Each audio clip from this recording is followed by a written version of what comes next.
जय हिंद दोस्तों, NCS academy YouTube channel पर मैं निशांत आप सभी को बहुत बहुत स्वागत करता हूं। आज हम पढ़ने वाले हैं मेरे भाई मानव नेत्र का वीवीआई ऑब्जेक्टिव प्रश्न जो वन शॉट होने वाला है। तो आप लोग वीडियो को शुरू से लेकर अंत तक ज़रूर देखिएगा।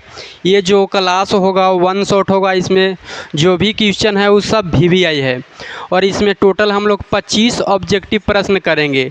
टोटल कितने करेंगे? तो 25 करेंगे। टारगेट करना है आपको कि 25 में से 25 सही कर दें, यानी 25 में से 25 का टारगेट करना है। हर एक प्रश्न को बहुत ही आराम से पढ़ने के बाद उत्तर देना है मेरे भाई। तो चलिए क्लास को हम लोग स्टार्ट करते हैं। और एक बात समझ लीजिए, जो आपका ये चैप्टर है मानव नेत्र, यहाँ से जो है वीवीआई ऑब्जेक्टिव प्रश्न बनता है। बहुत ही समझिए कि 4 से 5 नंबर के ऑब्जेक्टिव पूछ दिए जाते हैं। ये क्लास को आप लोग शुरू से अंत तक ज़रूर देखिएगा, फिर आपको कह रहे हैं। तो चलिए चलते हैं आज का अपना पहला प्रश्न पर। चलिए देखिएगा, चलते हैं मेरे भाई। पहला प्रश्न देखिए क्या बोला है, आप सभी के स्क्रीन पर शो कर रहा है। बोल रहा है कि मानव नेत्र में वस्तु का प्रतिबिंब किस पर बनता है, यानी मानव नेत्र में वस्तु का प्रतिबिंब किस पर बनता है आपको बताना है मेरे भाई। क्या कॉर्निया पर बनता है, रेटिना पर, पुतली पर, या मेरे भाई परितारिका पर? बताइए कि इसका सही जवाब हम लोग क्या लगा दें। तो आप सभी को पता होगा कि मानव नेत्र में वस्तु का जो प्रतिबिंब है किस पर बनता है, सॉरी मेरे भाई किस पर बनता है। तो आप सभी बताएंगे कि रेटिना पर बनता है, यानी ऑप्शन नंबर क्या हो जाएगा? तो ऑप्शन नंबर बी इस सवाल का बिल्कुल सही जवाब हो जाएगा। चलिए आप सभी को क्लियर होगा, बहुत ही आसान सवाल था। चलते हैं हम लोग अगला सवाल पर। देखिए क्या बोला है, बोला कि मानव नेत्र का लेंस किस प्रकार का होता है। जो मानव नेत्र का जो लेंस है मेरे भाई, वह किस प्रकार का होता है या किसका होता है समझिए। क्या उत्तल होता है या अवतल होता है या फिर समतल या फिर मेरे भाई बेलनाकार? तो बताइए कि इसका सही उत्तर क्या होगा।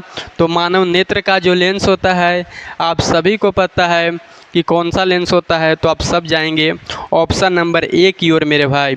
क्या होता है? तो ऑप्शन नंबर ए यानी उत्तल लेंस होता है।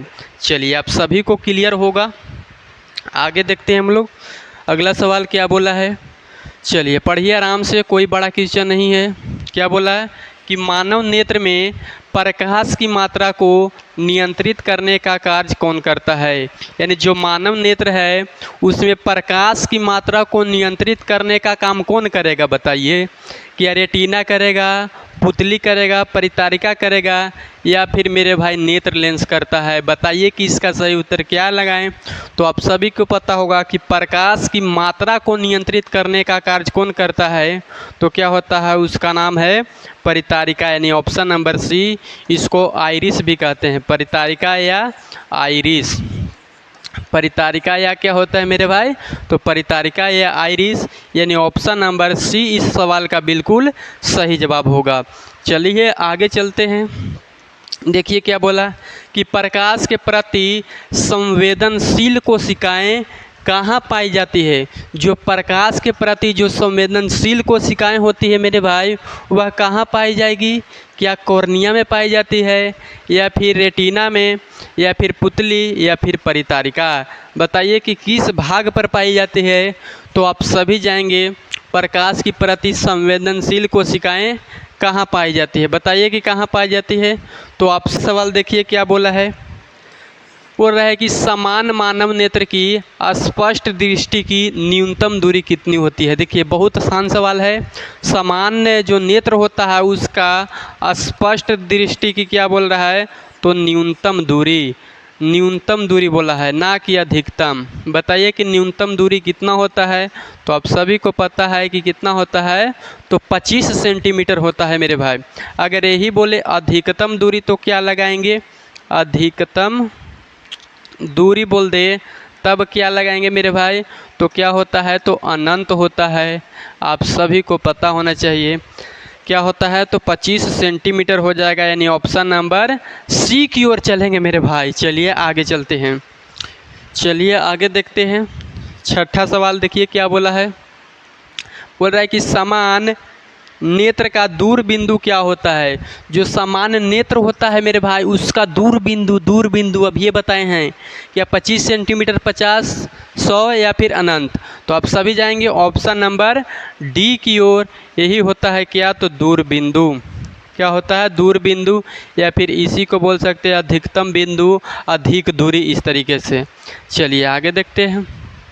देखिए क्या बोल रहा है कि निकट दृष्टि दोष को किस लेंस से ठीक किया जाता है? मान लीजिए कि किसी व्यक्ति का निकट दृष्टि दोष है तो वो किस प्रकार के लेंस लगाएगा, ये आपसे पूछ रहा है। क्या उत्तल लगाएगा, या फिर अवतल, या फिर समतल, या फिर मेरे भाई बेलनाकार? तो अब सभी को पता है कि निकट दृष्टि दोष के बारे में बोला है, तो निकट में क्या होता है? अवतल। कौन लेंस लगाएंगे? तो अवतल लेंस लगाते हैं मेरे भाई। ये ऑप्शन नंबर बी में दिखाई दे रहा है। चलिए आप सभी को क्लियर होगा बहुत ही अच्छे से। आगे देखते हैं। देखिए इसका जस्ट उल्टा बोला कि दूर दृष्टि दोष को ठीक करने के लिए किस लेंस का प्रयोग करेंगे? यानी बताइए कि दूर दृष्टि दोष को ठीक करने के लिए किसका प्रयोग करेंगे मेरे भाई? बताइएगा। क्या अवतल लेंस के, उत्तल लेंस के, समतल लेंस के, या फिर प्रिज्म के? बताइए कि इसका सही उत्तर क्या लगाया जाए। तो दूर दृष्टि के लिए क्या होता है? तो उत्तल लेंस होता है मेरे भाई, यानी ऑप्शन नंबर बी इसका सही जवाब होगा। चलिए आगे चलते हैं। देखिए क्या बोला, बहुत आराम से पढ़िए। बोल रहा है कि जरा दूरदर्शिता का मुख्य कारण क्या है? यानी जरा दूरदर्शिता हो जाए इसका मुख्य कारण क्या है? ये क्यों होता है?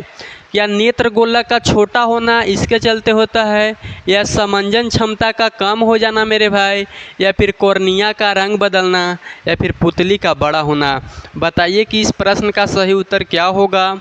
नेत्र गोलक का छोटा होना होता है, या फिर समंजन क्षमता का कम होना, या कॉर्निया का रंग बदलना, या फिर पुतली का बड़ा होना? तो जरा दूरदर्शिता का मुख्य कारण क्या होता है? तो समंजन क्षमता का कम होना होता है, यानी ऑप्शन नंबर बी इस सवाल का सही जवाब होगा। चलिए आगे चलते हैं। क्या बोल रहा है कि मोतियाबिंद जब किसी व्यक्ति की आँख में हो जाता है तो मुख्यतः कौन सा प्रभावित होता है? यानी मोतियाबिंद में क्या प्रभावित होगा? बताइए आप सभी। क्या रेटिना होगा, नेत्र लेंस होगा, पुतली होगा, या फिर दृष्टि तंत्रिका होगा मेरे भाई? तो बताइए कि मोतियाबिंद में क्या प्रभावित होता है। तो आप सभी क्या बताएंगे मेरे भाई? तो मोतियाबिंद में क्या प्रभावित होता है बताइए फटाफट। क्या बोल रहा है कि नेत्र की समंजन क्षमता किसके कारण होती है? यानी नेत्र का जो समंजन क्षमता होता है वो किसके कारण होगा? क्या दृष्टि तंत्रिका के कारण होगा, या फिर पश्चमाभी पेशियाँ के द्वारा हो जाएगा, या फिर रेटिना के द्वारा, या मेरे भाई साहब कॉर्निया के द्वारा? बताइए कि इसका सही उत्तर क्या लगाया जाए। नेत्र लेंस की समंजन क्षमता किसके कारण होती है? तो आप सभी बताएंगे कि पश्चमाभी पेशियाँ के कारण होती है, यानी ऑप्शन नंबर बी इसका सही जवाब हो जाएगा। चलिए 12 बताइए, आधा पहुंच गए हम लोग। प्रकाश का 7 रंगों में विभाजन कहलाता है। बताइए भाई साहब, प्रकाश का 7 रंगों में विभाजन क्या कहलाता है? क्या परावर्तन कहलाएगा, अपवर्तन, विक्षेपण, या फिर विवर्तन? तो बताइए प्रकाश के 7 रंगों में बांट जाना आप सभी को पता होगा कि इसी घटना को बोला जाता है वर्ण विक्षेपण। क्या बोलते हैं मेरे भाई? तो वर्ण विक्षेपण बोलते हैं। तो किस में दिखाई दे रहा है? तो ऑप्शन नंबर सी में दिखाई दे रहा है। क्या हो जाएगा? तो वर्ण विक्षेपण हो जाएगा। चलिए आगे चलते हैं। देखिए क्या बोल रहा है अगला सवाल। श्वेत प्रकाश के स्पेक्ट्रम में कितने प्रमुख रंग होते हैं? बहुत ही एकदम चूजा क्वेश्चन है, कोई इधर उधर के बात नहीं, एकदम पॉइंट टू पॉइंट क्वेश्चन बनाया गया है और बहुत आसान सवाल है। देखेंगे हम लोग तक। और श्वेत प्रकाश के स्पेक्ट्रम में कितने प्रमुख रंग होते हैं? जो लोग अच्छे से पढ़े होंगे उनको बहुत आसान लग रहा होगा सवाल, और सच में आसान है, कोई भारी सवाल यहाँ पर नहीं लाया गया है। तो बताइए कि श्वेत प्रकाश के स्पेक्ट्रम में कितने प्रकार के प्रमुख रंग होते हैं? तो आप सभी को पता होगा कि कितने प्रकार के होते हैं मेरे भाई? तो 7 प्रकार के होते हैं, यानी ऑप्शन नंबर सी की ओर चला जाएगा। चलिए, बोल रहा है कि प्रिज्म से गुजरने पर श्वेत प्रकाश 7 रंगों में क्यों विभाजित होता है। अभी ही पढ़े कि श्वेत प्रकाश 7 रंगों में विभाजित होता है, तो क्यों होगा? क्या परावर्तन के कारण, या विभिन्न रंगों के अलग अलग अपवर्तन के कारण, या फिर विवर्तन के कारण, या फिर ध्रुवन के कारण। तो बताइए कि इसका सही जवाब क्या हो जाएगा।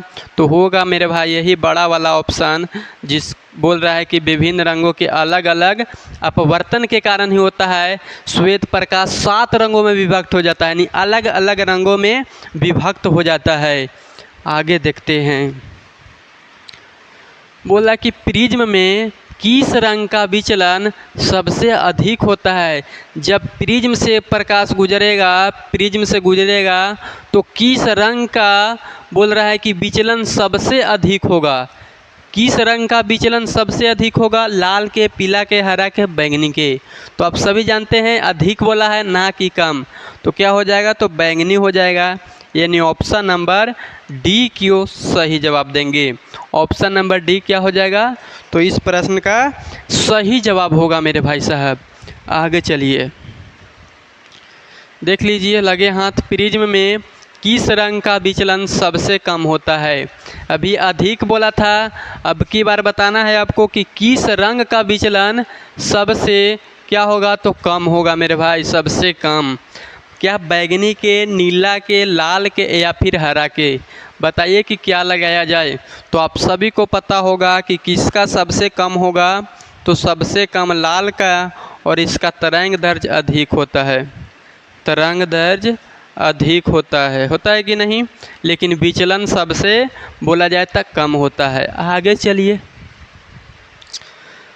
बोल रहा है कि इंद्रधनुष बनने में मुख्यतः कौन सी घटनाएं होती है। जब इंद्रधनुष की घटना होती है, इंद्रधनुष का निर्माण होता है, उस समय ये चारों ऑप्शन में कौन सी घटना होगी। बताइए, ये चारों ऑप्शन में से कौन सी घटना सही होगा। क्या केवल परावर्तन होता है, इंद्रधनुष बनता है तब? नहीं। क्या केवल अपवर्तन होता है जी? नहीं। या केवल विवर्तन होता है? नहीं। तो ऑप्शन नंबर सी ही सही हो जाएगा, यानी विक्षेपण भी होता है, अपवर्तन भी होता है, और आंतरिक परावर्तन भी होता है। आप सभी को पता होगा, कमेंट में बताना है कि कितने बार अपवर्तन, कितने बार आंतरिक परावर्तन, ये सब बताना है आपको कमेंट में। चलिए आगे चलते हैं। देखिए 18 क्या बोला कि आकाश का रंग नीला दिखाई देने का मुख्य कारण क्या है। अब सभी को पता है कि आकाश का रंग नीला दिखाई देता है। इसका कारण क्या है भाई साहब? इसका कारण क्या है? क्या परावर्तन है इसका कारण, या फिर प्रकाश का प्रकीर्णन है, या फिर पूर्ण आंतरिक परावर्तन है, या फिर ध्रुवन है। तो बताइए कि आकाश का रंग नीला दिखाई देने का कारण क्या है इसके पीछे। तो इसके पीछे कारण है भाई साहब प्रकाश का प्रकीर्णन। प्रकाश का क्या होना? तो प्रकाश का बोलेंगे कि प्रकीर्णन होना ही इसका सही उत्तर होगा, यानी ऑप्शन नंबर बी इसका सही जवाब। आगे चलते हैं। देखिए 19 बोल रहा है कि वायुमंडल में किस रंग के प्रकाश का प्रकीर्णन अधिक होता है। भाई साहब, किस रंग का प्रकीर्णन जो होगा सबसे अधिक होगा, सबसे अधिक? क्या लाल के, पीला के, नीला के, नारंगी के? देखिए ऑप्शन देखिए बैगनी तो यहाँ पर नहीं दिया गया है, तो क्या हो जाएगा? नीला हो जाएगा भाई साहब। ऑप्शन सी लगाएंगे, ऑप्शन सी लगाएंगे सब लोग। चलिए आगे देखते हैं। देखिए क्या बोला, सूर्योदय और सूर्यास्त के समय सूर्य लाल दिखाई देने का कारण क्या है। आप सभी को पता है कि सूर्योदय और सूर्यास्त के समय सूर्य लाल दिखाई देता है, लेकिन भाई साहब इसके पीछे कारण क्या है? क्या परावर्तन है, या प्रकाश का प्रकीर्णन है, या फिर पूर्ण आंतरिक परावर्तन है, या मेरे भाई विवर्तन है। बताइए कि क्या जवाब दिया जाएगा। क्या दें हम लोग जवाब? आप सब जल्दी जल्दी उत्तर बताइए।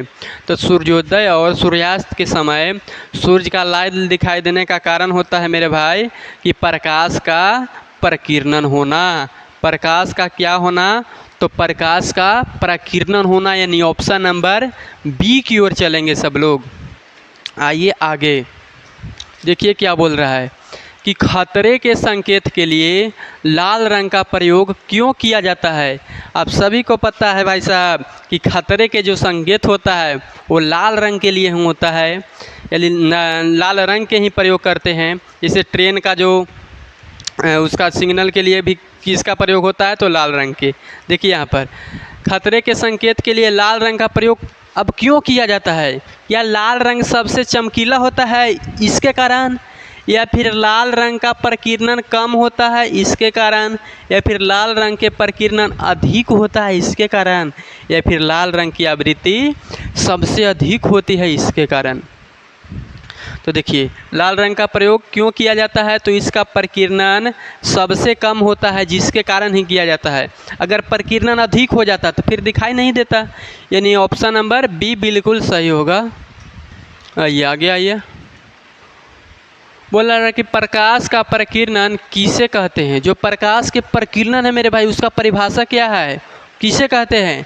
क्या प्रकाश के विभिन्न दशाओं में फैलना, यानी प्रकाश विभिन्न दशाओं में फैल गया उसको प्रकीर्णन कहेंगे, या फिर प्रकाश के केवल सीधा चलना, या फिर प्रकाश का पूर्णतः अवशोषित होना, या फिर प्रकाश का केवल परावर्तन होना। नहीं, क्या होता है, तो प्रकाश का विभिन्न दशाओं में विभिन्न दिशाओं में क्या होना मेरे भाई, तो फैलना ही कहलाएगा।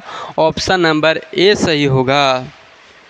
चलिए कोई फालतू बात नहीं होगा, सिर्फ और सिर्फ हम लोग क्वेश्चन करेंगे। बोल रहे हैं कि टिंडल प्रभाव किसके कारण दिखाई देता है मेरे भाई।